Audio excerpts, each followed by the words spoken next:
Diyaing Pilipinas na ang Pinoy Olympians na lumaban sa 2024 Paris Olympics. Ayon sa Office of the Presidential Protocol, bandang alas 6 ng gabi sila darating sa bansa.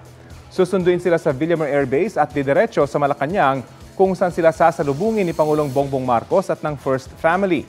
Magkakaroon doon ng awarding ceremony at dinner reception. 17 sa 22 Olympian ang makakasama dyan ayon sa Presidential Communications Office.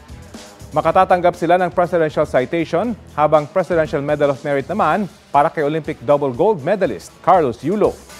Makatatanggap din sila ng cash incentive mula sa Pangulo. Bukas naman gagawin ang Heroes Parade para sa mga Pinoy Olympian sa Maynila. Samantala, bibigang pagkilala ng Kamara sina Olympic bronze medalists Ira Villegas at Nesty Petesio. Batay sa dalawang inihaing resolusyon, gumawa ng makasaysayang milestone ang dalawa sa nagdaang Paris Olympics. Sa isa pang resolusyon, binati rin ng Kamara ang buong Philippine delegation para sa kanilang paglaban sa kompetisyon. Kapuso, alamin ang maiinit na balita. Bisitahin at mag-subscribe sa GMA Integrated News sa YouTube. Sa mga kapuso abroad, samahan nyo kami sa GMA Pinoy TV at sa www.gmanews.tv.